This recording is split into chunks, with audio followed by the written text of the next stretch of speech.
Glória a Deus. Hoje nós chegamos à nossa quarta aula e certamente é uma satisfação e um prazer estarmos mais uma noite, mais este momento juntamente com todos os nossos irmãos. E esta aula também, como eu sempre digo, é uma aula que nós vamos tratar de um assunto também muito pessoal, muito relacionado à nossa fé. Amém? E é por isso que eu peço a atenção verdadeiramente de todos, para que possamos estarmos bastante voltados esta noite a esta ministração. Hoje nós vamos falar na nossa quarta aula sobre a humanidade voltada para Deus. Nós vamos tratar um assunto que é bastante, digamos assim, conhecido de todos nós, um assunto que nós chamamos como conversão. E o mais importante de tudo isso é que todos nós passamos por este processo um dia, né?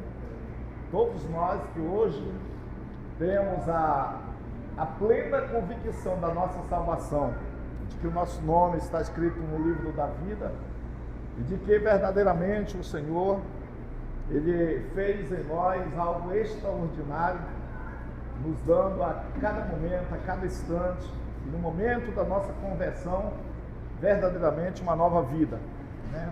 Uma nova história. E nós vamos falar exatamente aqui sobre a natureza da conversão. Eu peço nesse momento a vossa atenção para que todos, creio que todos estão com seus livros, e é muito importante, continuo dizendo, é de suma importância que você sempre traga o seu livro, mas acima de tudo, traga uma caneta, tá bom? Para sempre sublinharmos, sempre escrevermos alguma coisa, tá bom? Que nos chame bastante atenção relacionado ao assunto que nós estamos tratando, tá bom? Vamos lá, a natureza da conversão.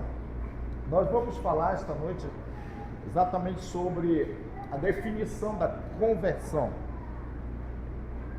Prestem bem atenção, nos diz assim: a conversão pode ser definida como um ato pelo qual, primeiro, voltamos do pecado para Deus para receber perdão.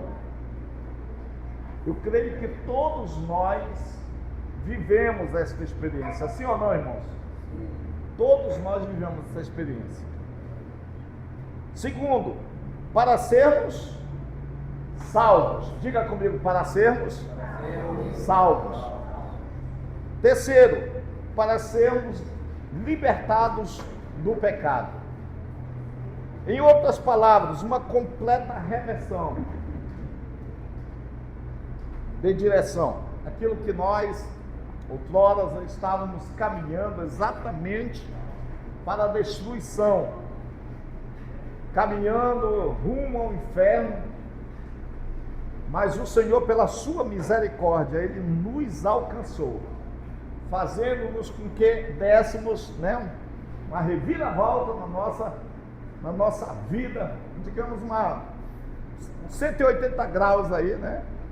E a gente pudesse verdadeiramente nos voltarmos para o Senhor. Voltarmos para o Senhor exatamente para que pudéssemos recebermos o seu perdão.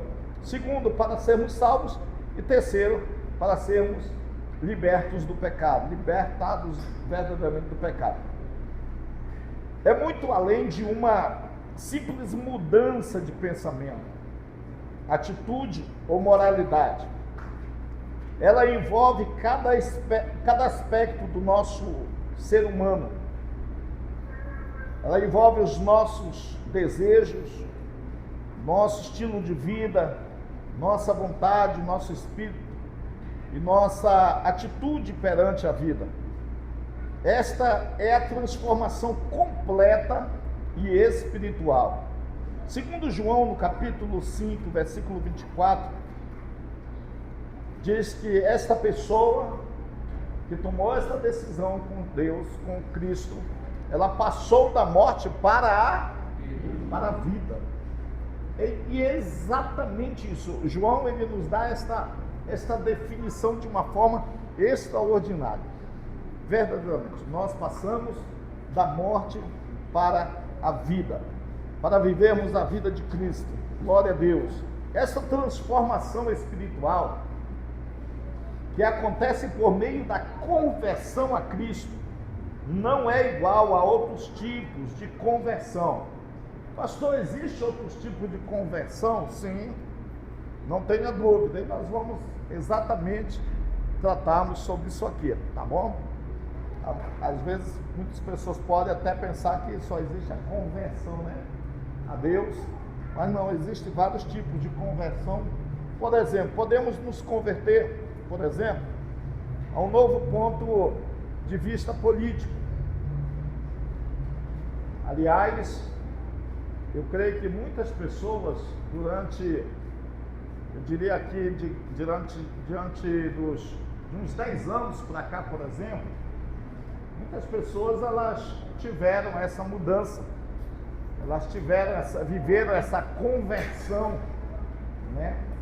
Porque muitos de nós, eu falo por mim, eu sempre chegava no período, por exemplo, eleitoral, eu costumava votar em determinadas pessoas que eu acreditava, assim como muitos de nós acreditávamos, que éramos pessoas que defendiam os nossos princípios. Sim ou não, irmãos?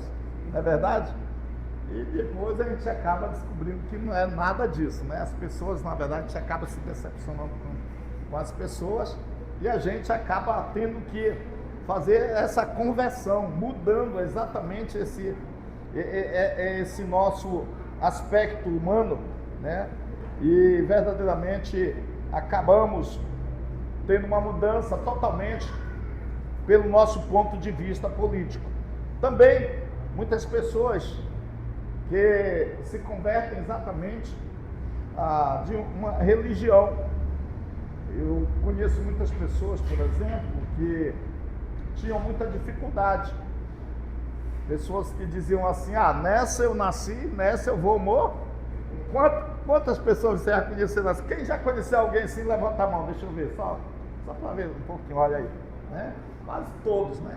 Nessa eu nasci, nessa eu vou morrer. Só que quando ele tem um impacto com a palavra de Deus, com o verdadeiro evangelho de Jesus Cristo, ele começa a ter uma percepção, ele começa a ter uma mudança de mentalidade, e é exatamente aqui que ele muda exatamente o seu ponto de vista a respeito também dessa questão da religião, e ele acaba se convertendo verdadeiramente, saindo daquele rumo que ele estava caminhando, daquela direção que ele estava marchando, né?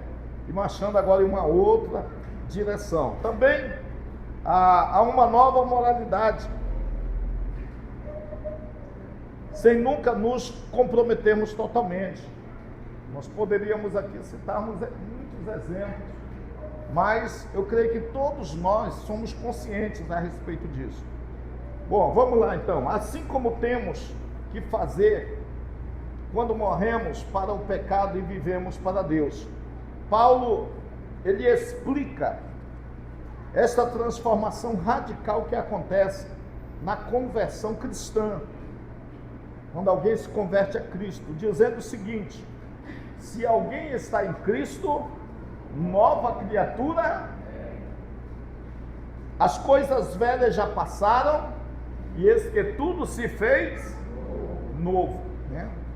Então, olha só, se lá João está dizendo que nós passamos da morte para a vida, aqui o apóstolo do Senhor, ele diz que se alguém está em Cristo, nova criatura agora, as coisas velhas, tudo aquilo que ficou para trás, ficou para trás. E nós não podemos de forma alguma ficarmos relembrando, remoendo o nosso passado. E por que não podemos? Porque o nosso passado já não nos pertence mais. Nós vivemos agora uma nova vida com Deus, uma nova vida com Cristo. E aí, isso que importa na vida de alguém que foi convertido a viver uma vida cristã. Porque essas coisas antigas, essas coisas passadas, por mais que nos entristeçam, por mais que nos envergonhem, mas são coisas que ficaram para trás. E a Bíblia diz que Deus não leva em conta o tempo da nossa ignorância. Então, agora é fazer o quê? É vivermos a nova vida que o Senhor reservou e preparou para cada um de nós. Amém? Então aqui nós temos uma relação com o arrependimento e a fé. Sua relação com o arrependimento e a fé. A conversão está intimamente relacionada com a fé e o arrependimento. Aquilo que eu falei, essas três coisas aqui, geralmente elas caminham junto, né? Há um relacionamento muito íntimo entre o arrependimento, entre a fé e a conversão.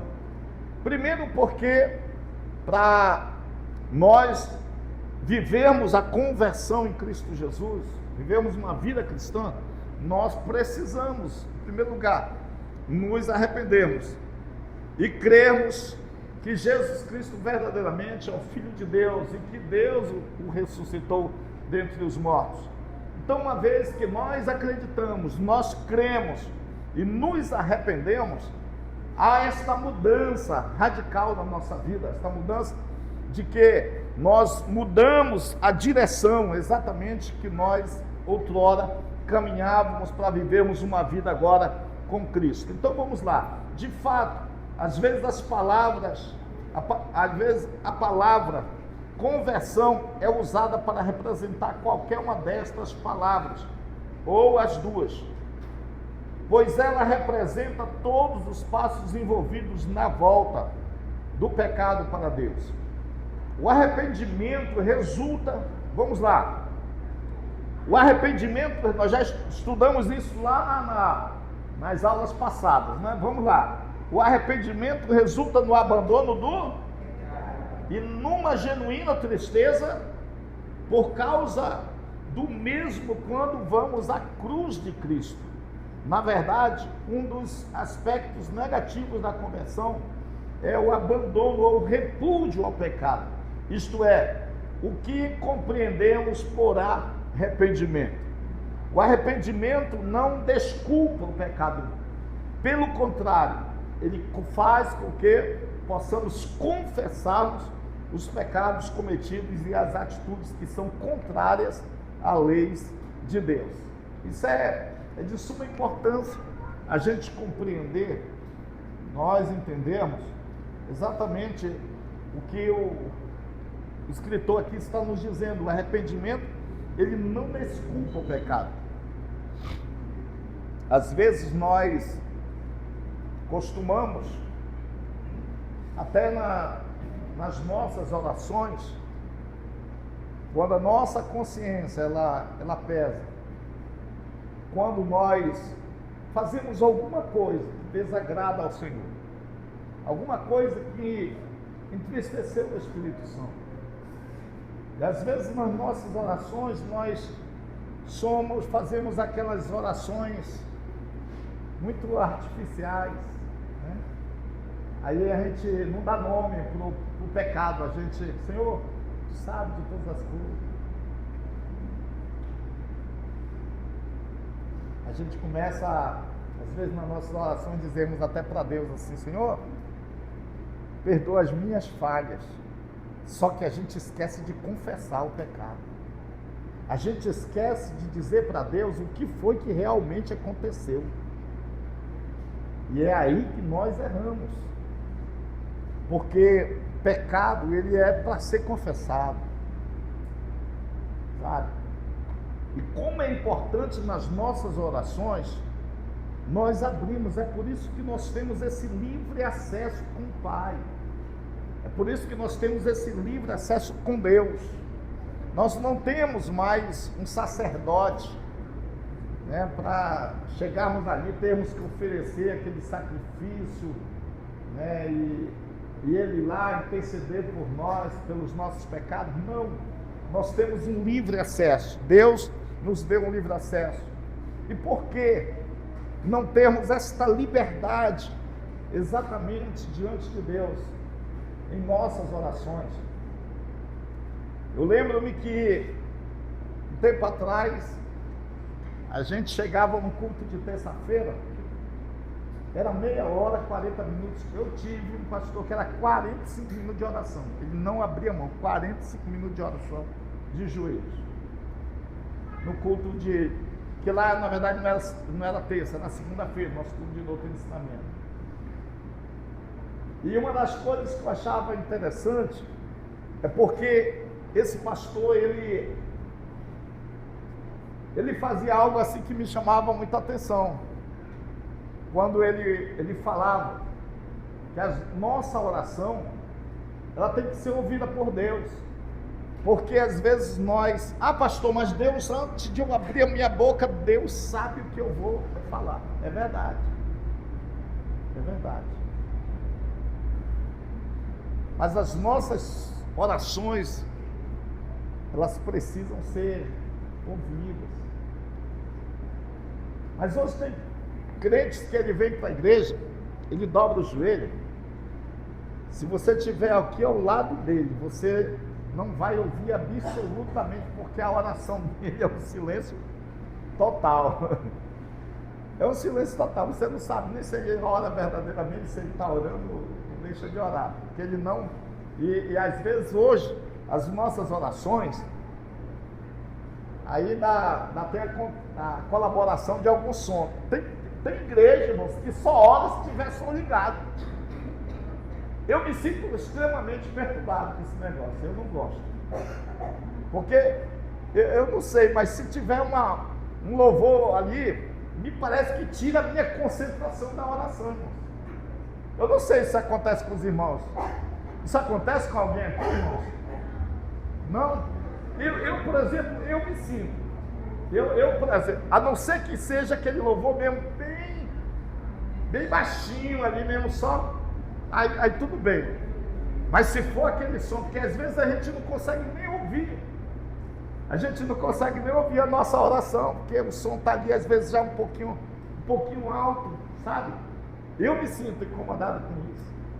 Mas, como é bom nós sabermos que Deus, Ele verdadeiramente ouve as nossas orações.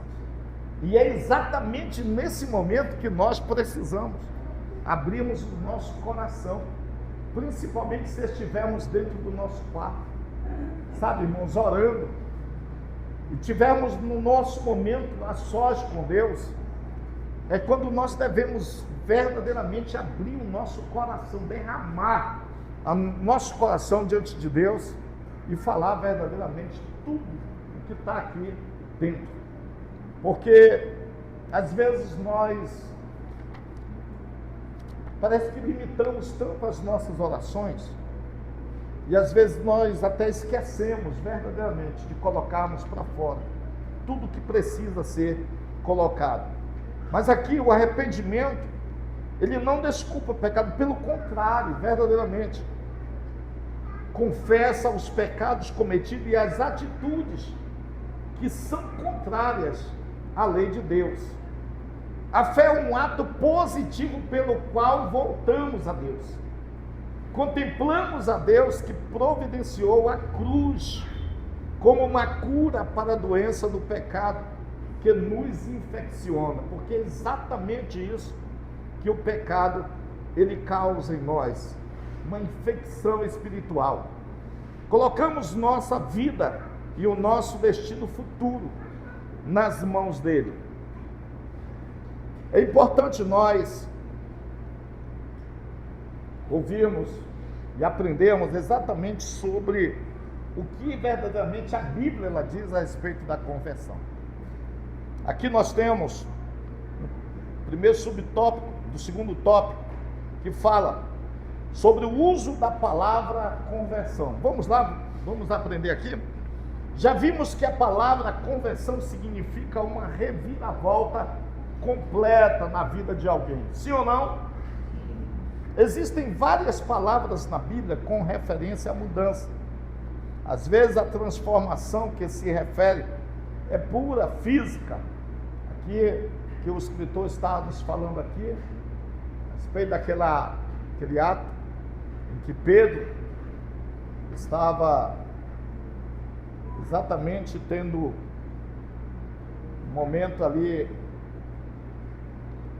onde Deus me usa de uma forma tremenda, de uma forma maravilhosa na vida daquela jovem, daquela senhora, ou daquela, a Bíblia não diz a idade dela, a grande verdade é essa, mas a Bíblia dá algumas qualidades maravilhosas da vida de Tabita, que é exatamente, ela era uma pessoa que amava ajudar as viúvas, é tanto que as viúvas estão ali chorando, quando verdadeiramente Pedro pede que elas possam se afastar dali, e ele dobra o seu joelho e faz a oração. E no momento da oração, então, com autoridade, ele diz: Tabita, levanta-te. E exatamente aquela moça veio à vida novamente. A Bíblia diz que as qualidades que ela tinha era uma qualidade de uma pessoa que auxiliava a vida de outras pessoas. Ela dava muitas esmolas, era uma pessoa que sempre causava o bem à vida de outras pessoas, era uma discípula, e uma pessoa que a Bíblia vai dizer que ela era uma pessoa extremamente notável ali naquela cidade, na cidade de Jope. Mas é interessante que aqui foi apenas uma mudança, digamos assim, uma conversão, uma transformação extremamente física. Mas observe uma coisa, outras vezes, aliás, indica uma mudança de ênfase, né? Eu queria que pudesse colocar aí o próximo texto, Atos 13, 46. Olha o que diz a palavra de Deus. Mas Paulo e Barnabé, usando de ousadia, disseram: é mister que a vós, se vos pregasse primeiro a palavra de Deus, mas visto que rejeitais e vos não julgais digno da vida eterna, eis que nós voltamos para os gentios.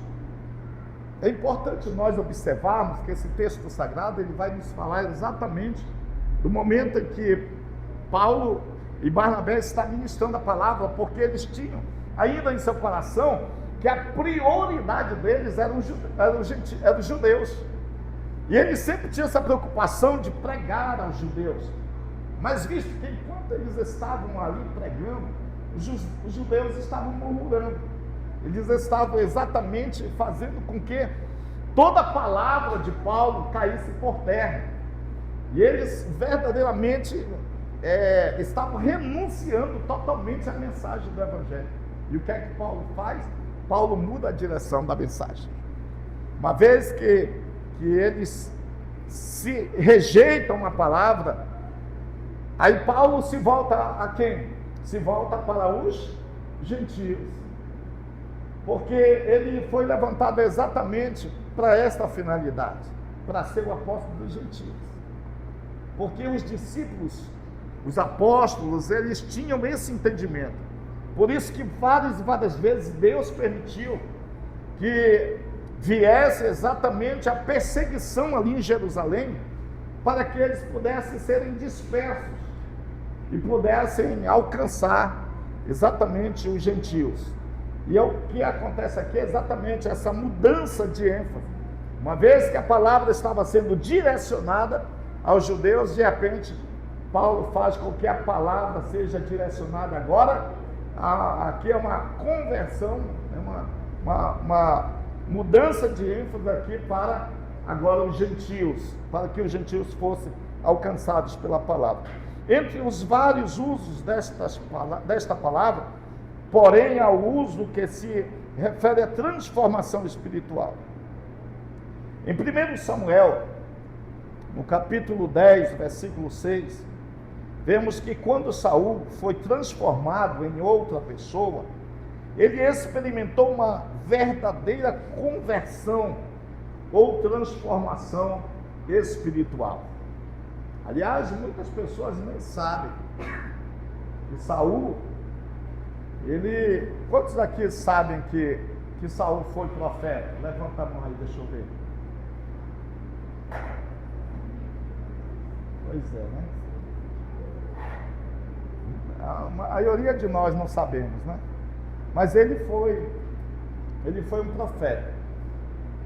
E exatamente no momento em que ele teve exatamente uma vida extremamente transformada por Deus.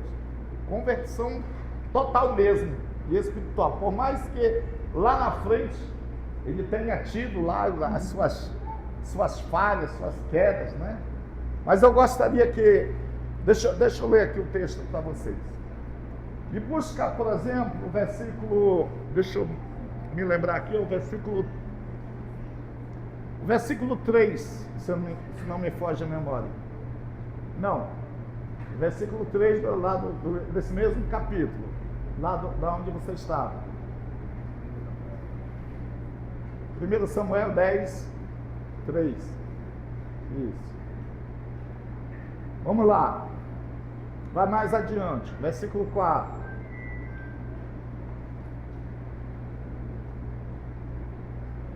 Versículo 5. Muito bem.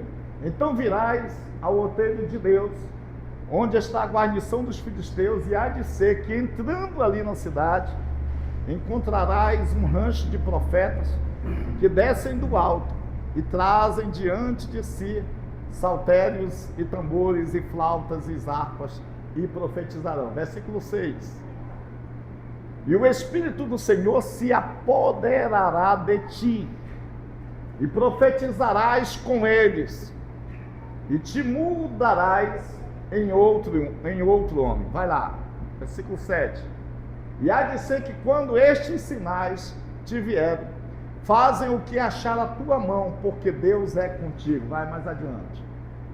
Tu, porém, descerás diante de mim a Gilgal, e eis que eu descerei a ti para sacrificar holocaustos e para oferecer ofertas pacíficas. Ali 7 dias esperarás, até que eu venha a ti e te declare o que hás de fazer. Mais adiante, versículo 9.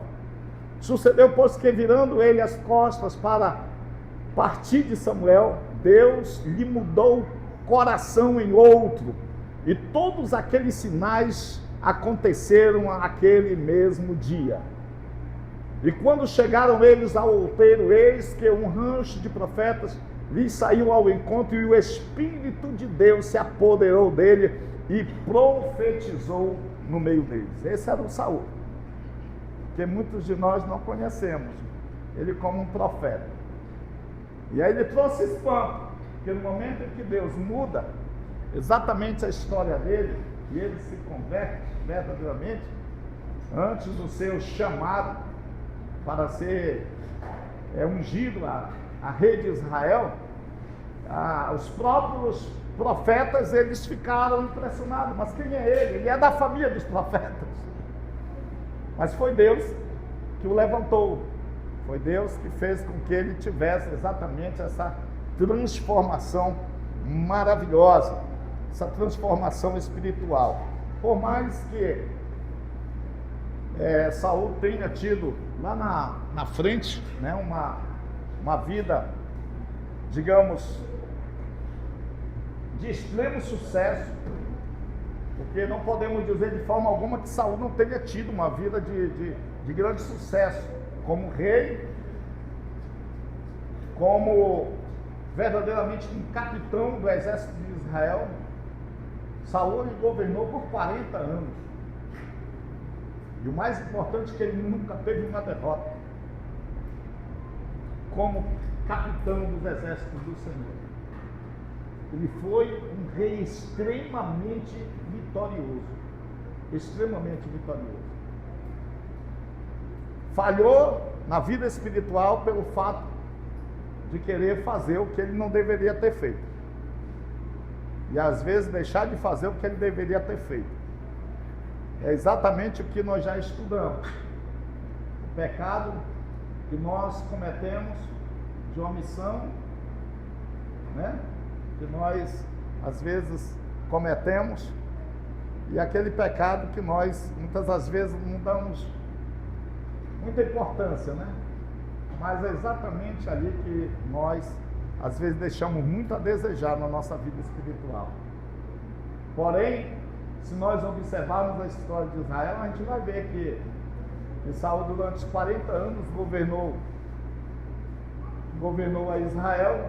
Davi 40 anos também governou a Israel. Só que se nós formos vermos a comparação, por exemplo, do governo de Davi com o governo se nós perguntarmos, por exemplo, qual foi a grandeza real de Davi, meu Deus, nós vamos ver inúmeras, né, grandezas. Se nós formos ver quais são as maiores grandezas verdadeiramente de Saul, nós só vamos ver as maiores grandezas como capitão de Israel. Há alguns teólogos que afirmam que Saul não teve um grande resultado de realeza, porque na verdade Deus não tinha chamado para ser o rei de Israel. Deus mandou exatamente o profeta ungir ele como capitão. Há mais algumas traduções que nos trazem exatamente ele como rei, Samuel ungindo ele como rei. Mas a grande verdade é que quando Deus manda ungir como capitão de Israel, né? Mas a gente vê que, na verdade, Davi não foi realmente ungido, consagrado por Deus para ser o rei de Israel. E é tanto que Davi foi o que foi, em questão de realeza, meu Deus, nada se iguala praticamente a Saul. Mas como capitão, foi um grande guerreiro, uma pessoa que exterminou verdadeiramente muitos inimigos de Israel, assim como Davi, né? Mas também Salomão, durante 40 anos que reinou também sobre Israel. Muitas pessoas dizem assim: Davi não construiu o templo porque era um rei sanguinário. Salomão não, era porque era um homem de paz. Não era porque Salomão era um homem de paz. Salomão teve um reinado de paz porque Salomão não tinha mais o que combater. Salomão não tinha mais com quem lutar. Davi tinha destruído todos os inimigos de Israel. Por isso que eles tiveram 40 anos de paz. 40 anos que verdadeiramente Salomão foi ali rei de Israel. Amém, meus amados irmãos? Mas vamos voltar aqui. A gente começa a caminhar numa outra direção, né? Embora tenhamos visto vários... É isso aqui mesmo? Deixa eu...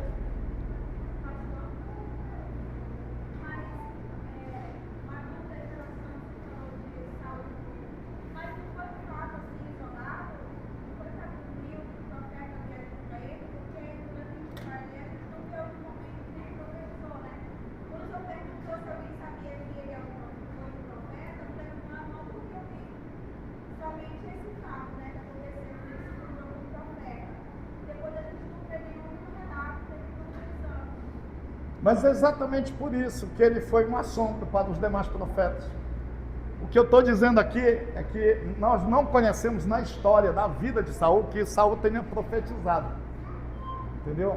E como ele profetizou, ele é tido como um profeta. Ele foi um profeta. Porém, é como, por exemplo, você ter sido usado, por exemplo, por Deus com o dom de profecia. Você foi usado por Deus de profecia. As pessoas, elas vão olhar e sabem que você tem um dom de profecia. Você foi usado. Então, sempre você será conhecida como uma pessoa que foi usada em dom de profecia. Por mais que tenha sido em uma ocasião especial. Porque os dons espirituais, prestem bem atenção, irmãos, que eu vou falar. Os dons naturais de Deus, Romanos 12, não são dons espirituais, os dons lá que somente o Espírito Santo dá à sua igreja. Aqueles dons são dons naturais de Deus, dons que nós até mesmo na nossa, até antes da nossa conversão, Deus, pela sua graça, aquilo que nós estudamos na primeira lição, amém? Deus, ele nos fornece muitas graças, e uma dessas graças, muitas vezes, é nós declararmos, profetizarmos uma palavra de bênção. Por exemplo, nós costumamos fazer isso com nossos filhos. Os nossos filhos chegam: pai, eu vou ali, benção, pai. Que o Senhor te abençoe, meu filho, o Senhor te guarde, o Senhor te... Nós estamos aqui declarando, né? Nós estamos profetizando a bênção do Senhor sobre a vida dos nossos filhos. Tem também um caso também de, lá em Números capítulo 11, versículo 24, quando lá ele fala, quando Moisés, a ordem de Deus para ele foi reunir 70 anciãos, e ele reuniu 70 anciãos, e o Senhor disse que pegaria do espírito de Moisés e colocaria sobre eles, e a Bíblia diz que eles profetizaram, e depois disso nunca mais se repetiu. Sim. Eu acredito que isso se Em momentos também. especiais, exatamente. Eu acredito que isso se encaixa também Se com encaixa. o salão. Exatamente. É em momentos especiais, em ocasiões especiais. Muitas pessoas pensam, por exemplo, por que é que muitos profetas, irmãos, muitas pessoas que têm o dom de profetizar, dom de revelação, por que é que muitas dessas pessoas, elas caem em um determinado erro? Porque, às vezes,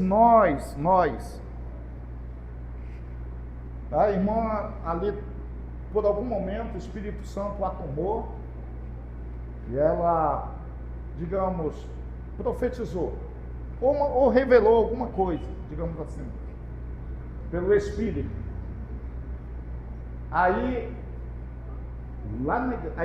você vai visitar uma pessoa, lá a pessoa está passando por uma luta, não sei o que, irmã, vai na igreja, que lá na igreja tem a irmã fulana de tal, que ela revela.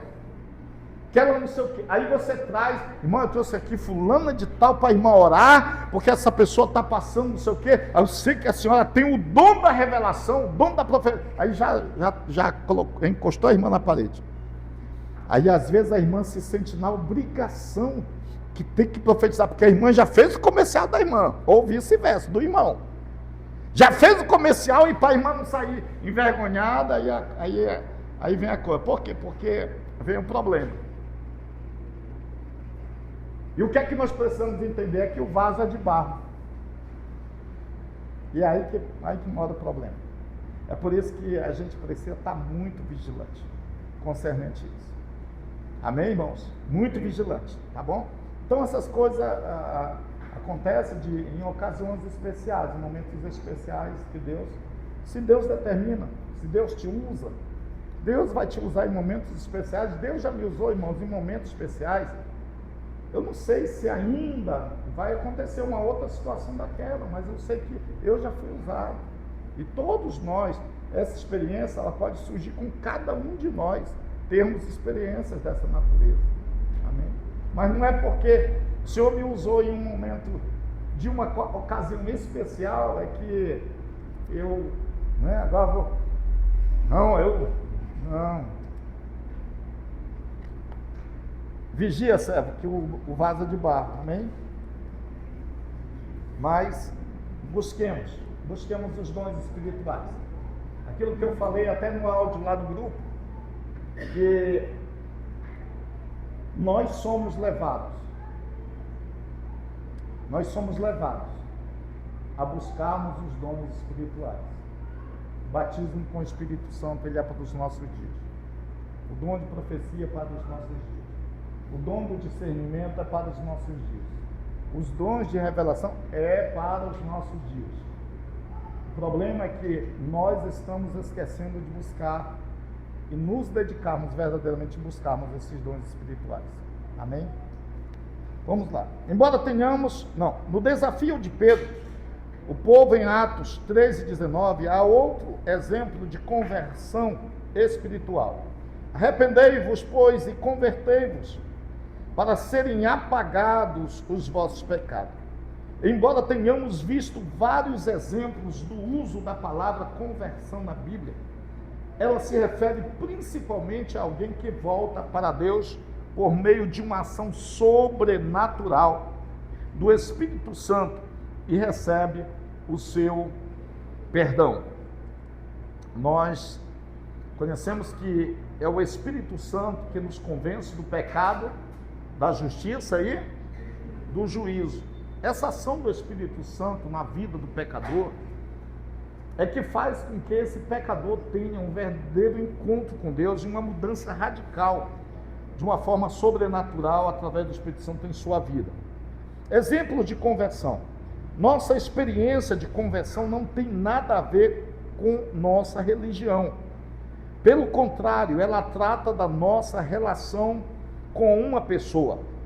Não precisamos conhecer os 10 mandamentos, a doutrina de certa igreja ou o sermão do monte para sermos cristãos. O que recebemos é o desafio de crer em Jesus como o Senhor das nossas vidas, sabendo que Ele ressuscitou dentre os mortos e Ele é vivo. Amém? Quantos entendem? Diga amém. Então vamos lá. Romanos 10, 9 e 10. Nós já até vimos aqui esses versículos algumas vezes, né, irmãos? Robert Hoover nos orienta a percebermos o verdadeiro sentido de conversão, pois muitos confundem com uma simples religiosidade. Muitos membros de grupos protestantes foram batizados enquanto criança, mas em fase adulta, ou mesmo na adolescência, nem sempre estão conscientes da necessidade de voltar-se do pecado para a santidade, da morte para a vida, de Satanás para Deus.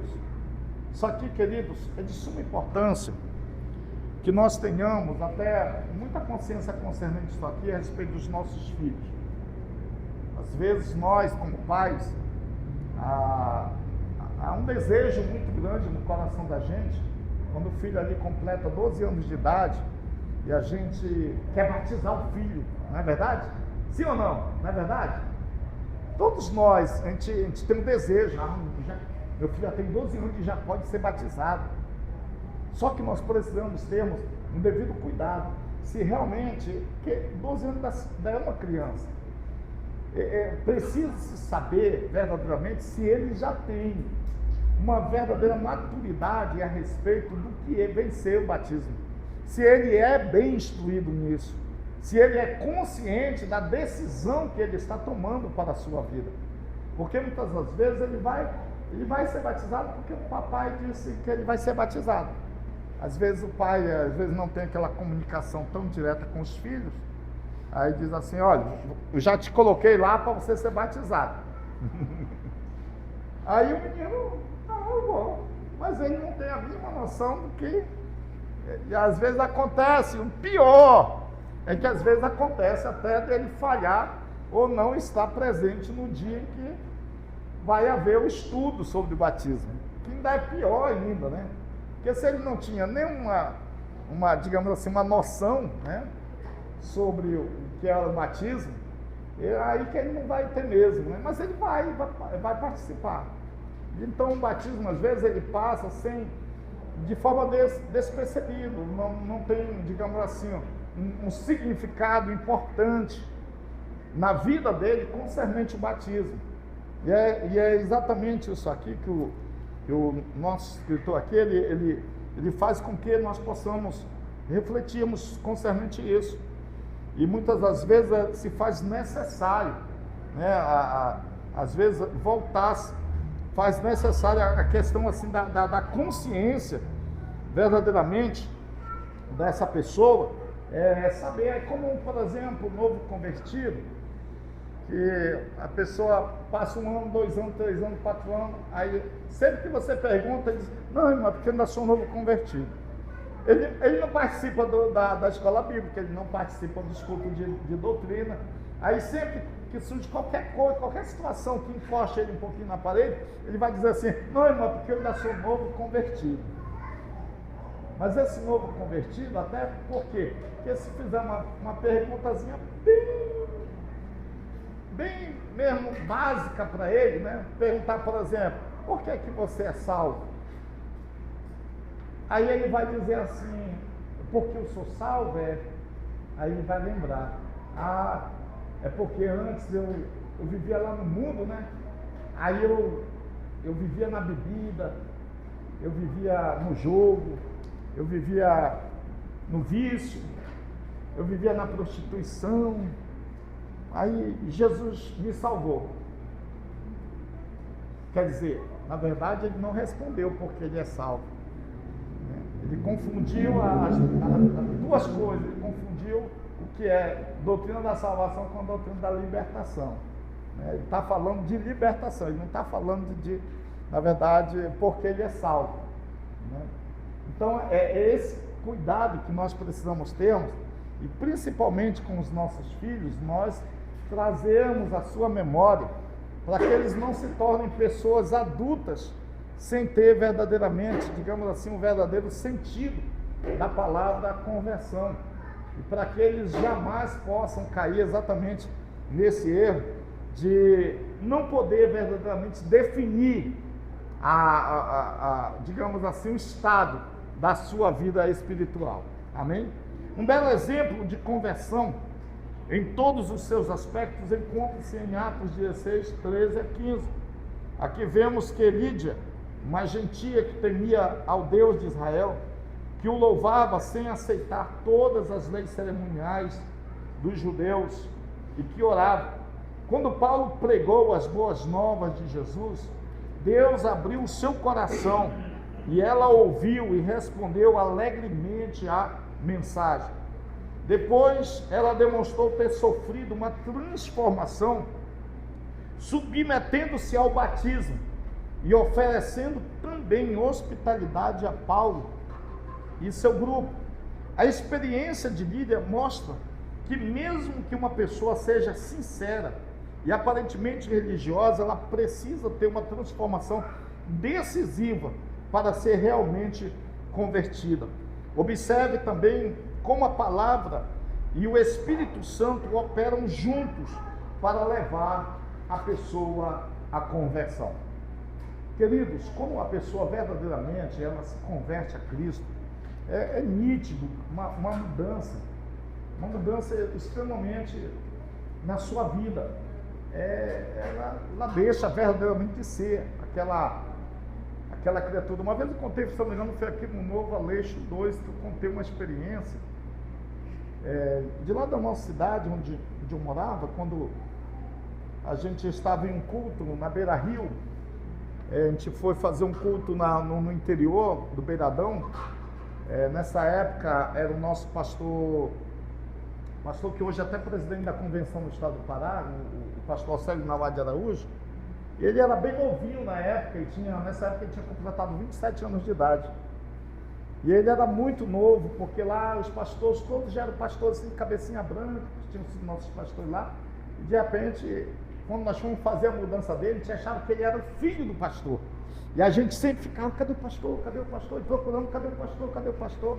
E aí quando a gente perguntou para ele, e o pastor quando é que vai vir? Ele disse, não, o pastor sou eu.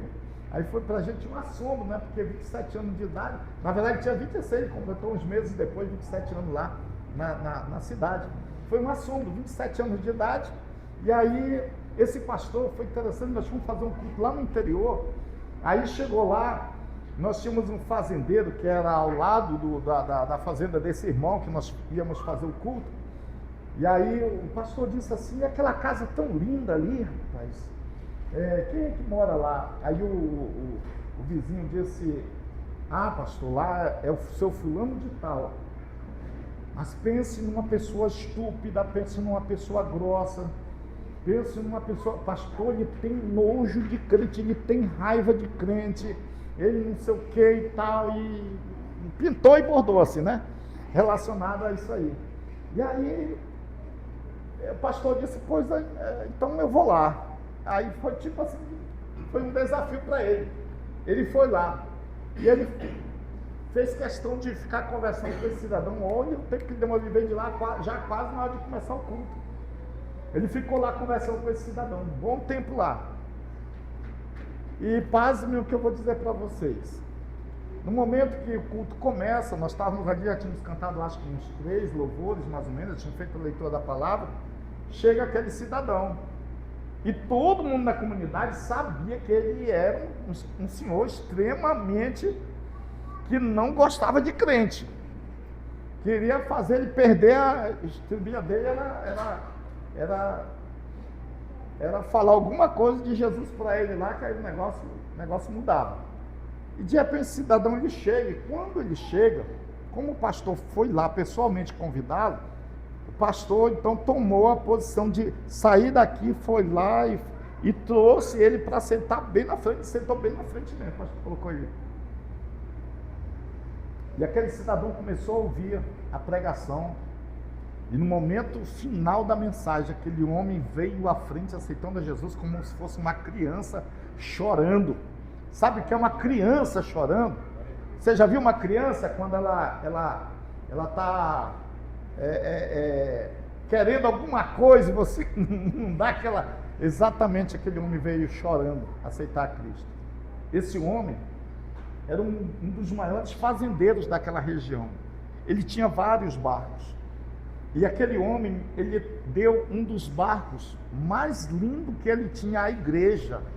Foi assim, foi com uma semana praticamente, que ele aceitou a Jesus. Ele chegou com o pastor e disse: pastor, esse barco aqui, e o barco teve até o nome diferente, colocado-se Semeador, o nome do barco. E ele disse: pastor, esse barco aqui, a partir de hoje, ele é o barco que vai servir a igreja, porque antes da igreja tinha que alugar barco para um momento desse, agora não, a igreja vai ter o barco para sair evangelizando os ribeirinhos, evangelizando, sabe? Irmãos, a mudança na vida daquele homem era uma mudança radical. Quando nós tínhamos qualquer festa na igreja, porque lá nós tínhamos os congressos de jovens, do círculo de oração, e quando nós tínhamos isso, era coisa para 3, 4, 5 cabeças de gado, para matar, para dar para o povo que vinha de fora para os dias de festa. E esse homem, ele sempre dizia: deixa comigo, porque boi para ele não era problema, sabe, irmãos? Então, olha como Deus, ele muda verdadeiramente a vida de uma pessoa, através verdadeiramente de uma conversão sincera.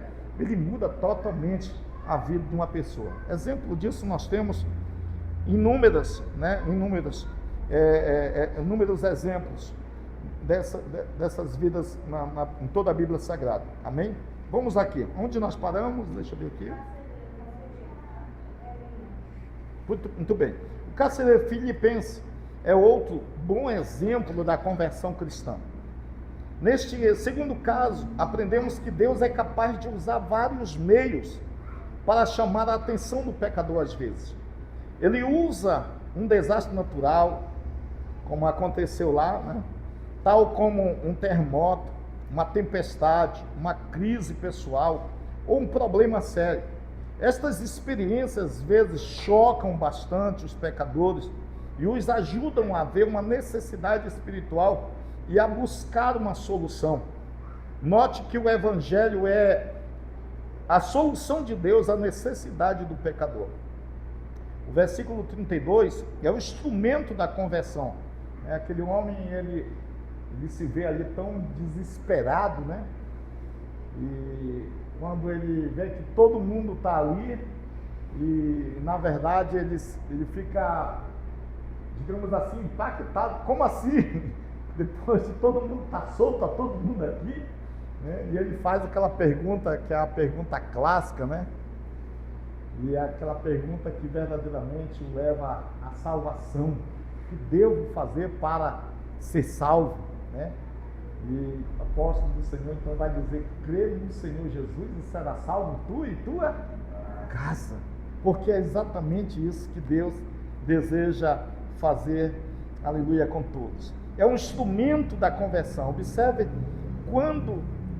também que a convicção do pecador resulta na conversão somente quando é acompanhada pela fé no Senhor Jesus. Um terceiro exemplo, a conversão de Paulo, onde vemos outros princípios importantes. Lemos a história desta conversão lá em Atos, no capítulo 9, versículo 1 ao 31. Há muitas diferenças entre esta conversão e as outras de que já falamos. dos acontecimentos milagrosos que vemos aqui, podemos entender que às vezes circunstâncias extraordinárias acompanham a conversão. Geralmente, porém, não é assim. É errado pensar que para levar a conversão precisa ocorrer um terremoto, uma luz brilhante no céu ou outro sinal que comprove, pois já a conversão em si é o maior milagre deste mundo. Quantos assim creem, digam amém? Para vocês verem que a conversão realmente de Paulo, ela é uma conversão diferenciada, ela é uma experiência, digamos assim, nós podemos dizer assim, muito diferente de outras demais histórias que nós conhecemos em toda a Bíblia Sagrada. E a gente sabe, só que aquilo que eu disse, a Deus, ele se utiliza de ocasiões especiais, de momentos especiais, sabe, irmãos, para falar através da sua palavra, falar com pessoas que aparentemente a gente até diz assim, poxa, mas eu lembro-me de pessoas que, como eu estava falando na minha cidade, eu conheço pessoas que, ali na minha cidade, que nunca passou pela minha cabeça um dia, que aquela pessoa um dia seria convertida. E de repente, quando eu me dava conta, aquela pessoa já era crente, aí eu ficava, como assim? Fulano de tal, porque o poder do Evangelho é um poder sobrenatural, é um poder tremendo, é um poder que, às vezes, aquela pessoa que você olha e a vontade que dá de dizer assim, Deus, manda logo direto para o inferno, que os camaradas não tem jeito não. É exatamente esse que Deus vai mudar o coração, vai transformar, irmãos. Eu contei agora, foi novamente contei o exemplo de um jovem que era muito conhecido aqui na cidade de Manaus. Não sei se alguém ouviu falar do Lacraia, né? Muito conhecido. Ele fazia tudo que era show que a prefeitura fazia aí, ele participava, né? Ele dançava, aquela coisa toda. Um camarada extremamente, mas extremamente mesmo imoral, mas uma pessoa que, quando se converteu a Cristo, irmãos, eu confesso que até hoje eu fico assim, meu Deus, eu digo, só o Senhor mesmo para fazer uma transformação na vida de um cidadão daquele, sabe? Uma pessoa que era extremamente, sabe, depravado, mas depravado mesmo, algo assim, nojento mesmo, né? E de repente, eu vi uma reação dele quando ele estava evangelizando na frente do Mercadinho São Jorge, ali na Cidade de Deus. Ele estava evangelizando e de repente ia passando aqueles camaradas que a gente conhece como pé inchado, né? Ia passando 3 deles lá e aí disseram assim, olha o Lacraia, rapaz, não sei o que, rapaz, quando falaram isso, aí foi cutucaram ele, né? Aí ele, quando o camarada falou assim, olha o Lacraia, ele disse, Lacraia, não, você me respeite. Rapaz, ele foi assim caminhando na direção e falando diretamente com os camaradas, sabe, você me respeite porque eu me chamo fulano de tal, e se Jesus fez a obra na minha vida, Ele quer fazer a obra na tua vida, porque Ele é capaz de mudar a tua história, mudar a tua vida. E assim ele foi lá e deixou os camaradas ficaram meio assim, ó. E ele lá falando para os camaradas, sabe? E o mais incrível de tudo isso foi porque ele fez os camaradas se ajoelhar lá e tomar uma decisão, irmãos. Eu fiquei impressionado com aquilo, sabe? Porque é algo que impacta mesmo, a pessoa fica, sabe, é uma autoridade que Deus dá, é uma coisa fora do comum, né? Fora do comum. É como, por exemplo, os discípulos, que outrora, Pedro da vida, por exemplo, né? Covarde, medroso, ficava só olhando de longe, quando alguém disse assim, tu parece, eu? Não, pensa num cara covarde, e no momento em que ele deveria estar lá, reza o sepulcro, dizendo, não, ele falou que ele vai ressuscitar no 3º dia, o cara pega os discípulos tudinho, vai desviar o foco, vai desviar exatamente o propósito para o qual ele foi chamado. Estava pescando lá com os discípulos, sabe? Aí é por isso que ele tem um encontro pessoal com Jesus. Jesus faz com que ele confesse aí por 3 vezes. Se ele negou 3 vezes, ele vai confessar 3 vezes, né? Aí depois Jesus diz assim: olha, ficai em Jerusalém até que do alto sejais revestido de poder. Pedro foi pescar? Não, Pedro agora estava onde? No cenáculo. Estava lá reunido, com mais uma média aproximadamente 120 pessoas. Estava lá reunido. O que aconteceu? A promessa aconteceu. E quando aconteceu, você vai ver quem? O Pedro medroso? O Pedro covarde? Não, o Pedro que não tinha mais medo agora de morrer. Estava nem aí. Dizia como Paulo: morrer para mim agora é ganho. E vai, parte para cima e fala, né? Quando tentam amedrontar, quando tentam intimidá-lo, ele: não, estou falando agora de Jesus, o ressuscitado, aquele que vocês, a quem vocês crucificaram. E vai lá e 3.000 pessoas praticamente se convertem a Cristo. Depois, quando ele abre a boca pela segunda vez, a Bíblia diz que já era quase 5.000. Então é diferente, irmão. Quando tem o Espírito Santo, quando se converte verdadeiramente, é uma nova história. É uma nova história. Uma vida verdadeiramente convertida a Cristo é uma nova história. Pode acreditar nisso. Amém? Da experiência de Paulo, aprendemos que é possível uma pessoa ser muito educada e muito sincera na sua religião e ao mesmo tempo espiritualmente morta. Uma pessoa pode ter grande zelo por Deus, porém sem entendimento nele. Desde que tal pessoa ignora o Evangelho e está profundamente comprometida à sua religião, ela reage violentamente contra o Evangelho, quando ela entende a verdade de que Jesus é o Senhor.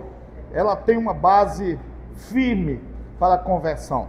Finalmente, a conversão de Paulo mostra que Deus não quer que ninguém se perca, seja qual for a sua classe econômica ou grupo social. No milagre que aconteceu com Paulo, vemos que a graça de Deus pode transformar um perseguidor em pregador do Evangelho. É por isso que eu digo que a vida de Paulo, o ministério de Paulo foi um ministério diferenciado, né, irmãos? Eu sempre até costumo dizer que Paulo, ele foi um apóstolo verdadeiramente levantado pelo próprio Cristo. Diferente de Matias, a gente quando estuda a história da igreja cristã, e você vai buscar exatamente a histórico da vida de Matias, você vai ver que teve um significado, um ministério, né, próximo, perto do ministério, por exemplo, do apóstolo Paulo, assim, uma coisinha assim desse tamanho, assim, uma coisinha minúscula, né, o ministério de Matias.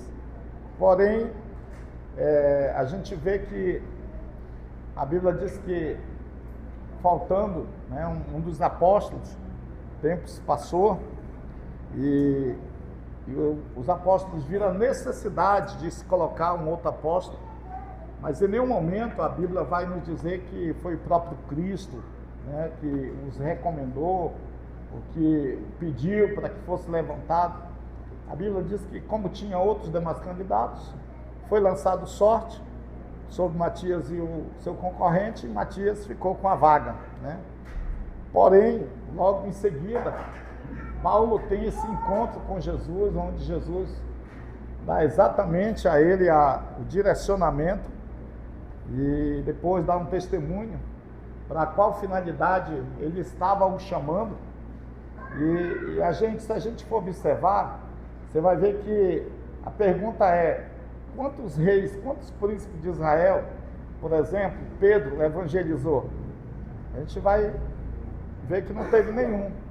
Mas se a gente perguntar quantos Paulo evangelizou, a gente vai ver que Paulo foi chamado para um ministério específico, né? É tanto que o próprio Jesus, ele diz, ele é vaso escolhido, porque ele vai adiante dos filhos de Israel, adiante dos príncipes de Israel, né? e diante dos gentios, fazer o meu nome conhecido. Então a gente vê que Paulo foi levantado com uma grande finalidade. E é exatamente Deus, ele continua levantando até hoje homens e mulheres, irmãos, com esse propósito. Eu fico às vezes me perguntando quantos ou quem foi, por exemplo, que consolidou, digamos assim, vou colocar aqui um nome bem conhecido, como Jimmy Swaggart, como Billy Graham da vida, né, como John Wesley. Digamos, quem foi o seu consolidador, quem foi que ganhou esses homens para Jesus, né? E eu fico imaginando o tamanho das pedras preciosas nessa coroa aí, né? Quando chegar no céu, né? Os galardões, né? Porque eu digo assim que, às vezes, irmãos, se nós pudéssemos parar um só minuto para sabermos a importância que nós temos para o reino de Deus quando nós ganhamos uma alma para o Senhor Jesus, né? Quando nós consolidamos, depois a gente vê aquela pessoa frutificar, aquela pessoa, né, ter um ministério tão abençoado por Deus. Eu sempre digo, a honra e a glória é do Senhor, mas a alegria, meu irmão, Deus nunca vai tirar do profeta, que foi usado por Deus para ser um instrumento na vida daquela pessoa, seja para consolidar, seja para treinar, para enviar, seja qual for, sabe, vai haver sempre uma alegria no coração. Experiências de conversão. Vamos ver aqui os meios. É importante entendermos alguns conceitos pertinentes à conversão. Para alguns, esta é uma obra feita somente por Deus. Outros afirmam que é feita pelo homem. É necessário buscarmos equilíbrio bíblico. As Escrituras mostram os aspectos humano e divino da salvação. As Escrituras reconhecem os aspectos humanos e divinos na volta do pecador para Deus. Ele criou o homem e lhe deu personalidade. Fez uma criatura que poderia responder afirmativa ou negativamente à sua oferta da salvação. Deus inicia o processo da conversão através da palavra e do Espírito Santo. A Bíblia diz que o crer vem pelo ouvir, e ouvir o que, irmãos? A palavra, né? Nós, porém, precisamos responder ao chamado do Espírito Santo, que vem através da palavra, e experimentar assim a conversão. É através da palavra de Deus que chegamos à conversão. Nem mesmo os procedimentos podem gerar conversões de vidas. Os procedimentos geram resultados, mas os resultados nem sempre geram conversões.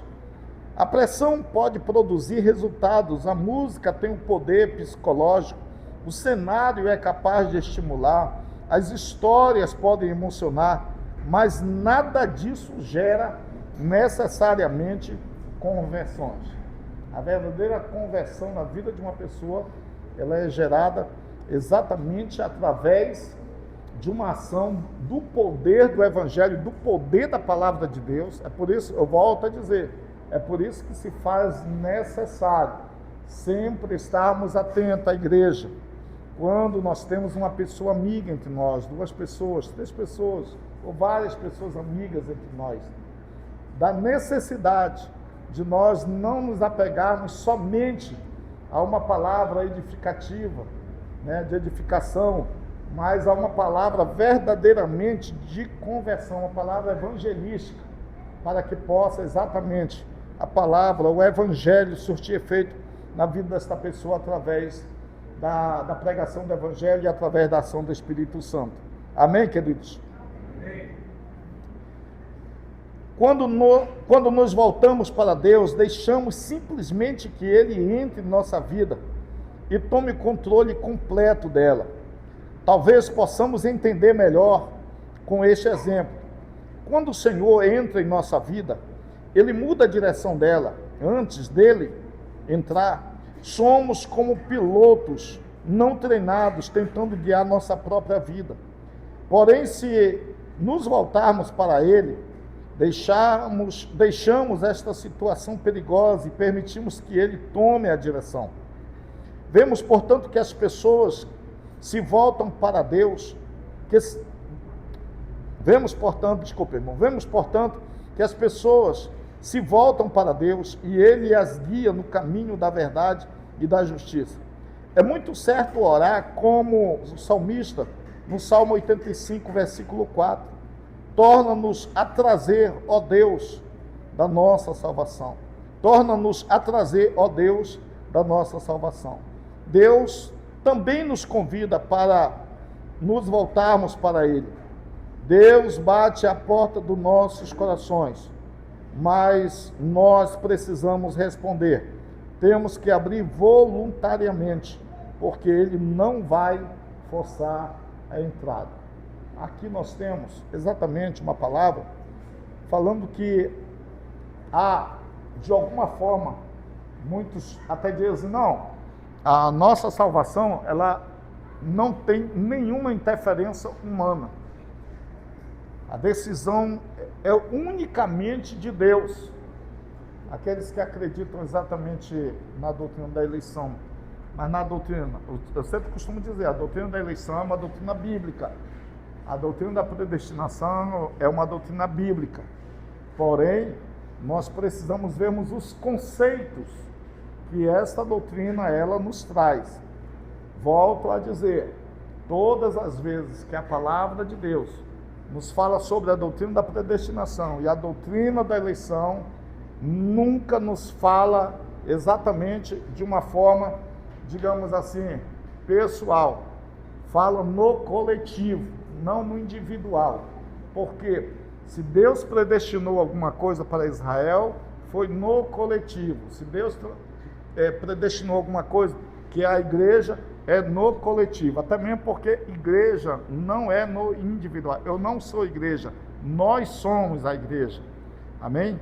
É no coletivo. Então Deus predestinou a Israel para a salvação, Deus predestinou a igreja para a salvação.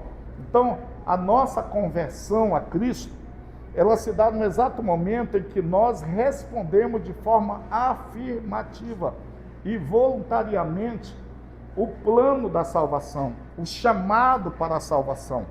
Até mesmo porque em todos os textos sagrados, se nós formos afirmarmos que Deus separou alguns para a condenação e outros para a salvação, Deus já predestinou isso desde lá, né? Antes que o mundo fosse mundo. Se nós acreditarmos nessa doutrina, irmãos, primeiramente, nós vamos ter que dizer que o pecado é culpa de Deus, né? Não é culpa do homem, ou culpa do primeiro Adão, né? Segundo, teríamos que dizer que Deus não seria um Deus justo, seria um Deus injusto. Porque que Deus é esse que traz a humanidade, a vida, traz os homens à terra, e esses homens vêm já amaldiçoados, já vêm condenados à condenação eterna, antes mesmo de nascer? Não existe, irmão. Não tem como nós concordarmos com isso como doutrina na Bíblia Sagrada. Todos nós, se fosse por causa disso, que sentido teria a pregação do Evangelho? Se fosse para Deus olhar para Ronaldo e dizer, não fui com a tua casa, tu é meio cabeçudo, eu não fui contigo, eu vou te mandar lá para não sei de onde. Não, mas eu vou aqui, eu vou salvar aqui o Serginho aqui, porque eu fui com a cara dele aqui, aí Serginho eu vou dar salvação e para outro eu vou dar maldição. Não, irmão, isso não existe. A doutrina, ela é antibíblica, essa doutrina ela não condiz com aquilo que nós pregamos, amém? Até mesmo porque Jesus disse, ide por todo mundo e pregai o Evangelho a toda criatura. Ora, se Deus já predestinou algum para salvação e outros para condenação, que sentido faz a pregação do Evangelho? Né? Não tem a mínima, mas a mínima da mínima condição. Então, ele mesmo disse, e de fazer discípulos de todas as nações. Então, a mensagem da cruz, ela é para todos. A vontade de Deus é que todos sejam salvos e todos cheguem ao pleno conhecimento da verdade. Claro que nem todos se salvarão. E por que todos? Porque rejeitaram ou rejeitarão a mensagem do Evangelho. Aliás, esse é o único meio que o homem vai ao inferno. O homem, eu costumo dizer, que o homem só vai ao inferno pelo fato dele rejeitar a graça, rejeitar a salvação pela graça em Cristo Jesus. Amém? Vamos lá. Deixa eu ver aqui onde nós estávamos.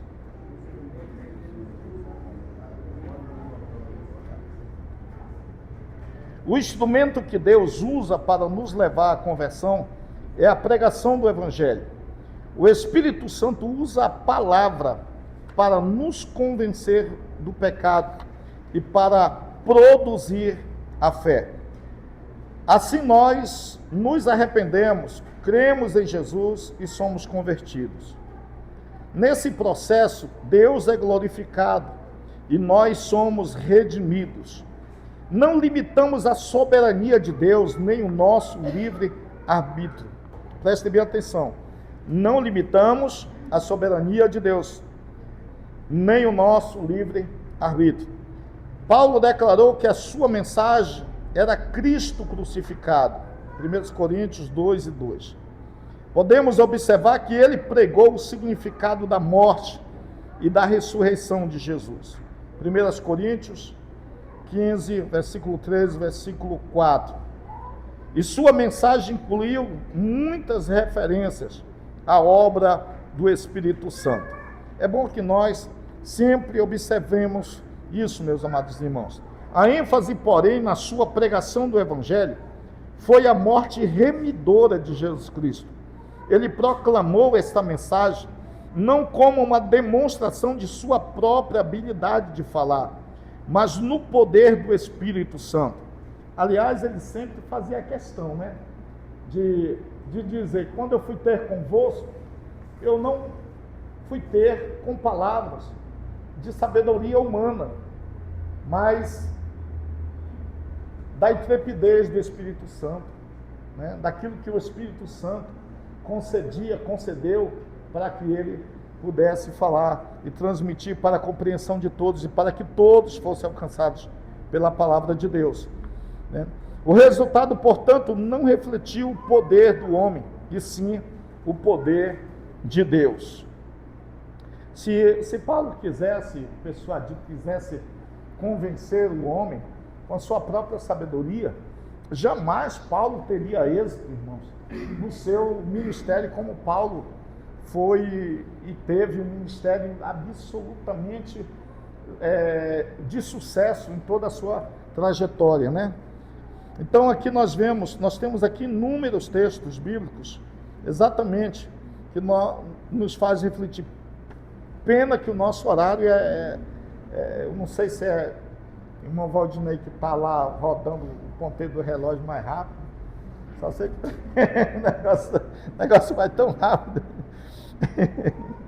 O propósito da conversão, vamos aqui no propósito da conversão, meu Deus, as horas voam. O propósito da conversão tem dois aspectos. Em primeiro lugar, Deus quer nos afastar dos nossos maus caminhos e do pecado e da morte eterna. Deus também quer que andemos o caminho estreito que leva à vida eterna. O propósito mais alto de Deus é tirar-nos do pecado e levar-nos para si. A conversão nos capacita a viver de acordo com novos princípios de vida baseados na palavra de Deus. Poderíamos dizer que o nosso alvo é adaptar nossa vida externa à transformação interna que já aconteceu. Amém? Quantos creem assim, diga glória a Deus? Glória a Deus. Aleluia.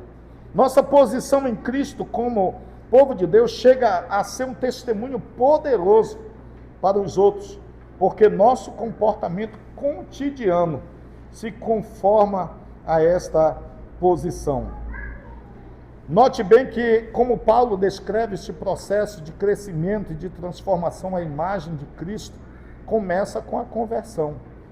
Olha o que ele diz: mas todos nós, com cara descoberta, refletindo como um espelho a glória do Senhor, somos transformados de glória em glória, na mesma imagem, como pelo Espírito do Senhor. Paulo aqui no capítulo 3, aliás, todo o capítulo 3 praticamente, Paulo aqui de 2 Coríntios, Paulo ele trata de uma revelação que nós não tivemos essa revelação lá no Antigo Testamento.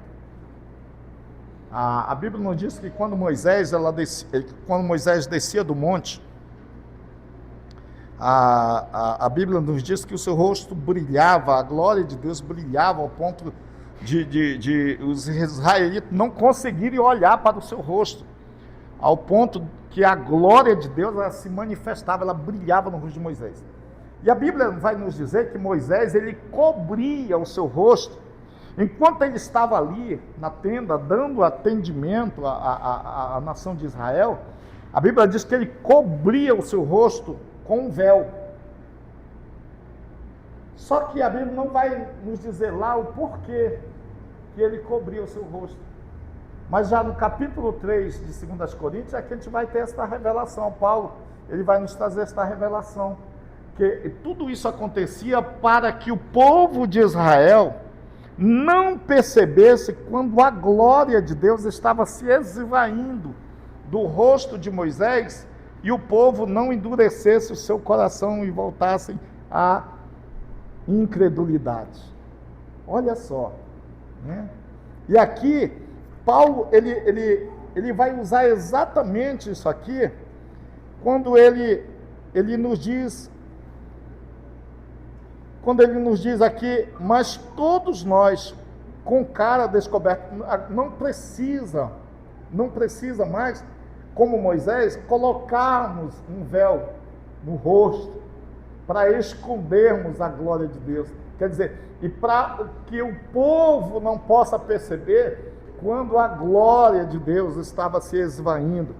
Aí ele vai dizer, mas todos nós com cara agora descoberta, refletindo como um espelho, porque reflete em nós o quê? A glória do Senhor.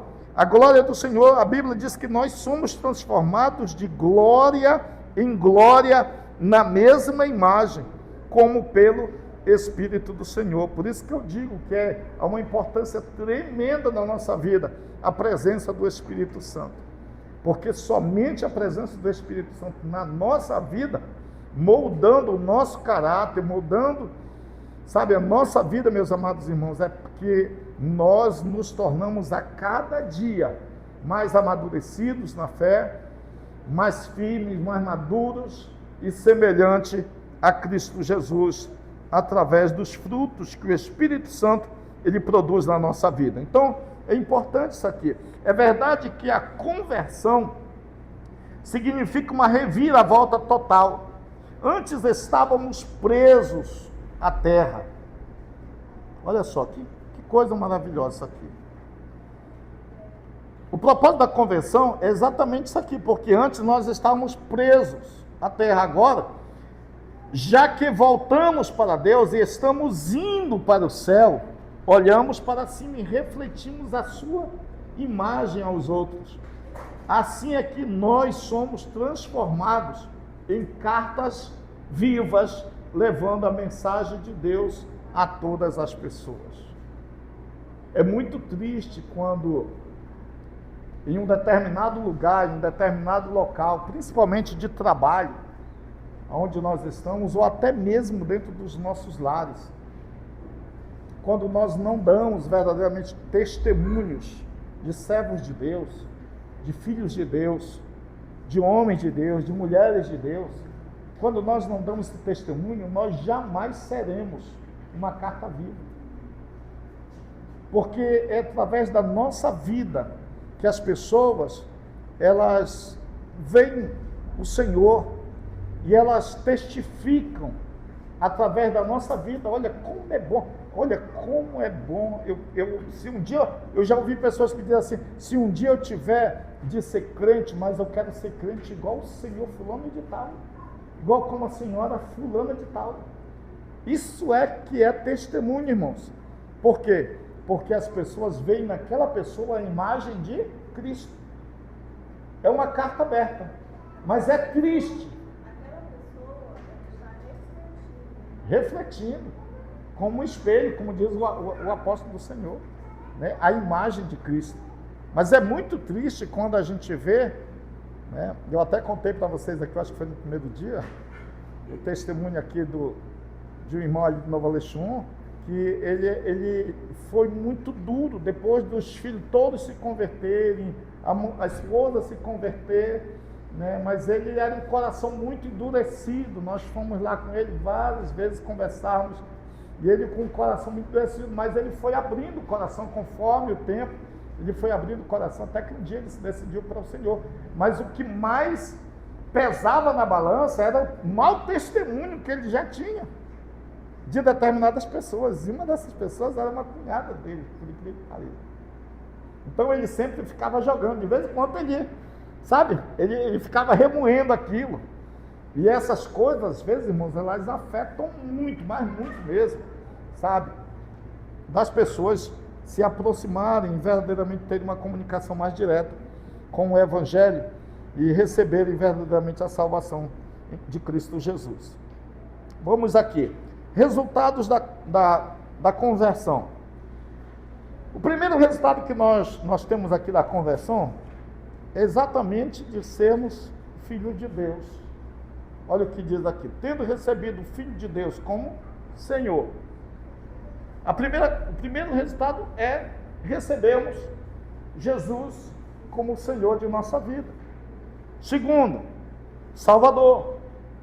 Esse aqui é um dos resultados mais maravilhosos que nós temos na nossa vida, né, meus amados irmãos?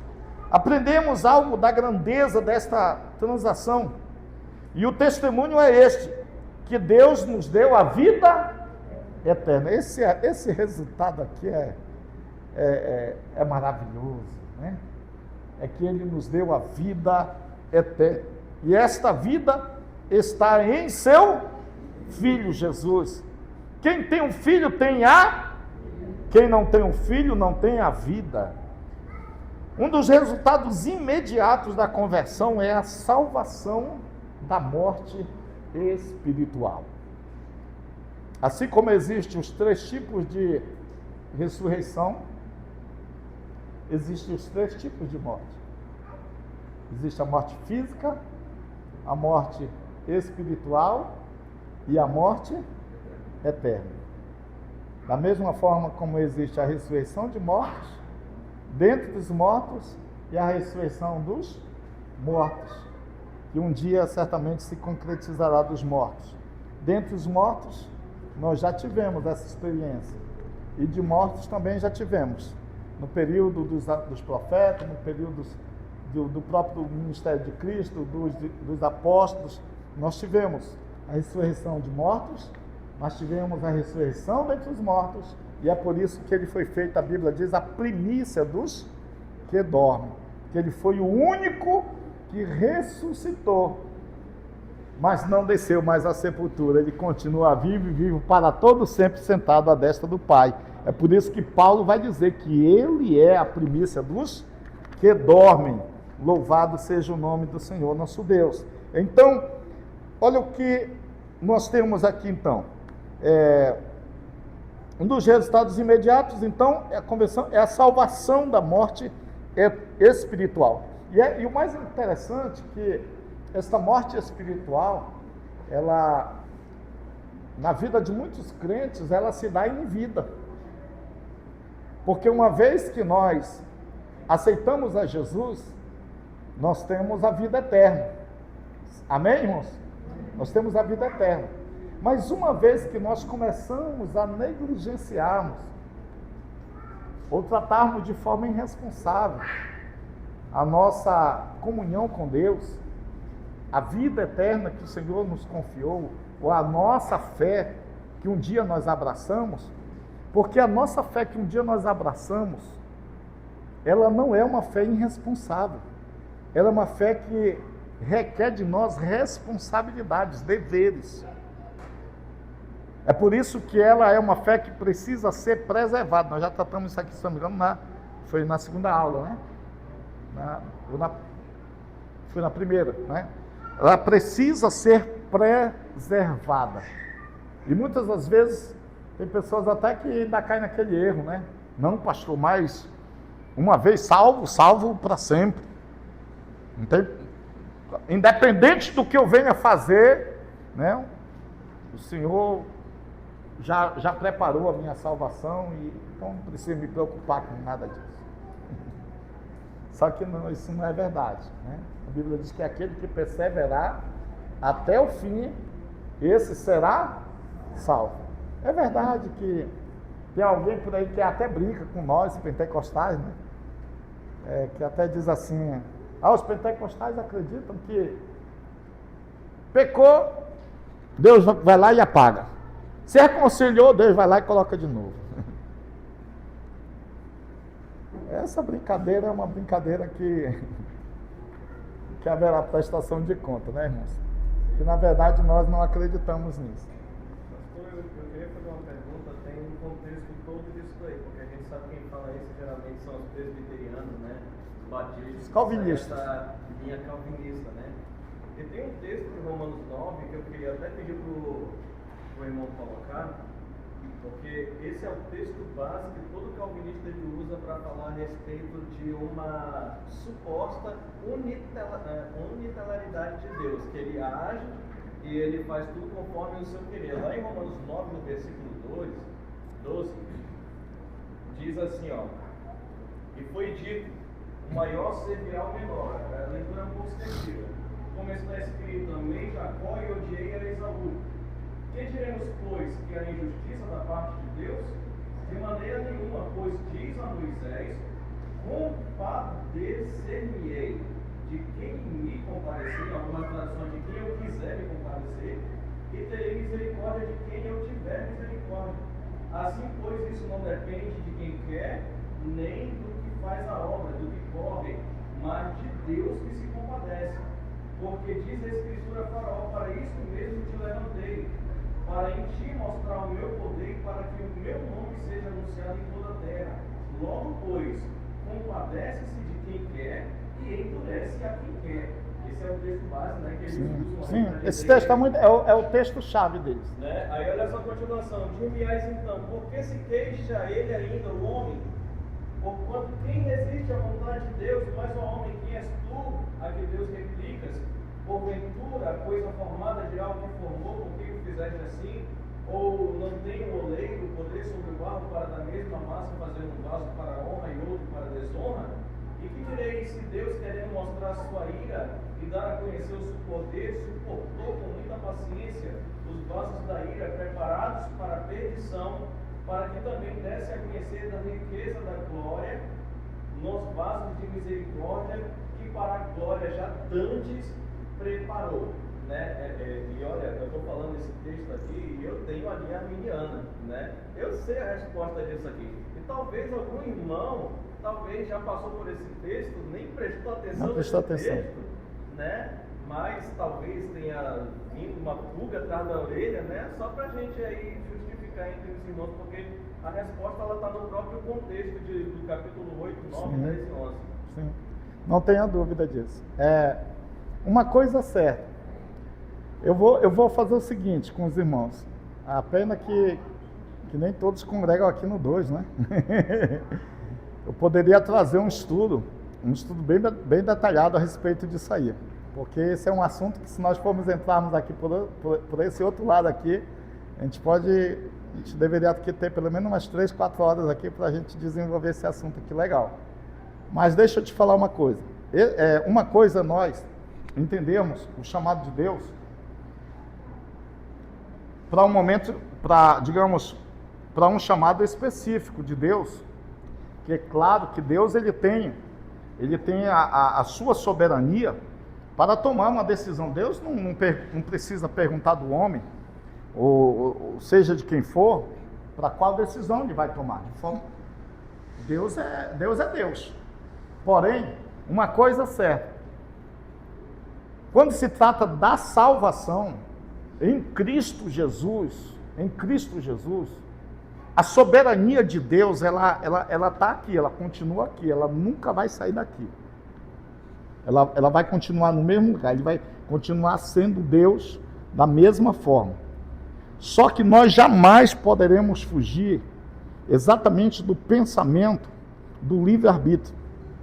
Porque em nenhum momento na Bíblia, Deus ele lança por terra o nosso direito de livre-arbítrio, de podermos afirmativamente tomarmos a decisão de servi-lo ou não servi-lo, de ser salvo ou não ser salvo. Eu posso só complementar, é porque a resposta ela vem de uma coisa, porque tem um outro texto também que está lá em Romanos 8:30 que diz, né, que aos que predestinou, a esses também chamou.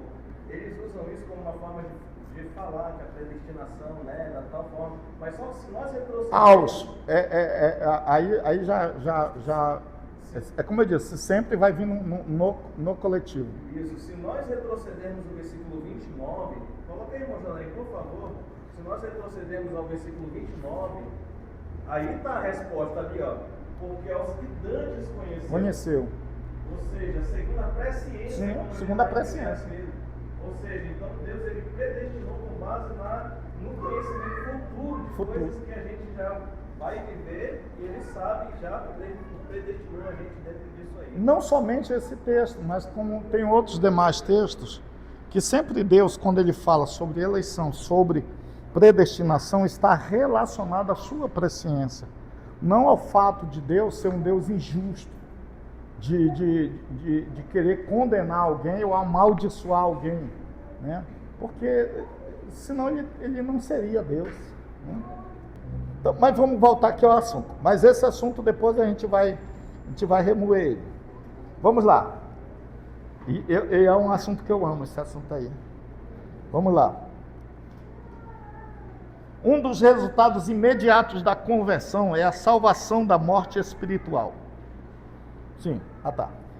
Ao convertermos, somos considerados membros da família de Deus.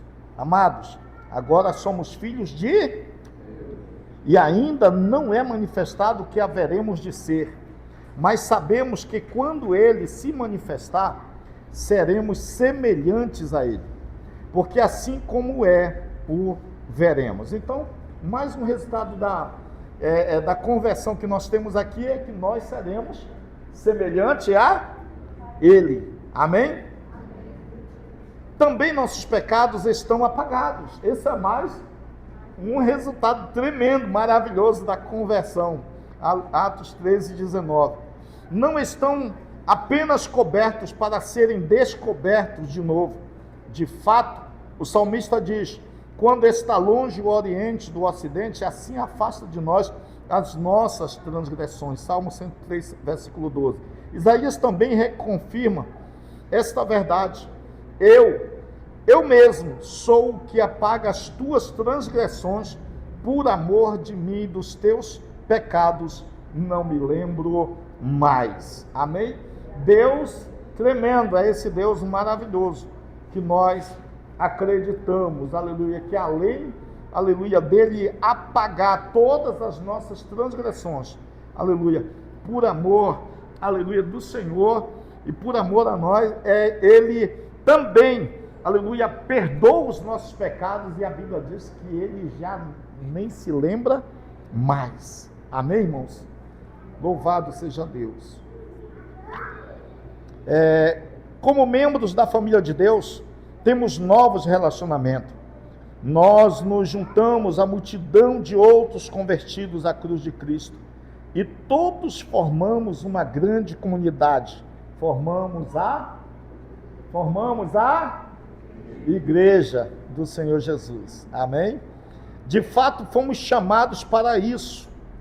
João diz que a comunhão que temos é com o Pai e com seu Filho Jesus Cristo. Aleluia. A comunhão que Adão perdeu quando caiu no pecado é restabelecida por meio da morte de Jesus Cristo. Além disso, ao continuarmos em comunhão com Ele diariamente, recebemos outros benefícios, que diz, em 1 João, no capítulo 1, versículo 7, mas se andarmos na luz, como Ele na luz está, temos comunhão o quê? Uns com os outros. E o sangue de quem? de Jesus Cristo nos purifica de todo o pecado. Amém? Quantos podem glorificar a Deus, aleluia, por esse resultado tão maravilhoso que a conversão verdadeiramente ela nos traz. Que nós possamos, queridos, podermos, dentro desta lição, identificarmos verdadeiramente o significado básico, da conversão segundo a Bíblia e enumerarmos verdadeiramente todos os passos básicos que guiam até a nossa conversão. Que Deus nos abençoe, aleluia, e o Senhor nos conceda uma próxima aula, se Deus assim nos permitir, na segunda-feira, que vem, que Deus nos conceda uma aula muito abençoadíssima, até mesmo porque trataremos de um outro assunto bastante interessante, e é por isso que eu peço que você não possa faltar, tá bom? Porque falaremos exatamente da eleição, queridos. Amém?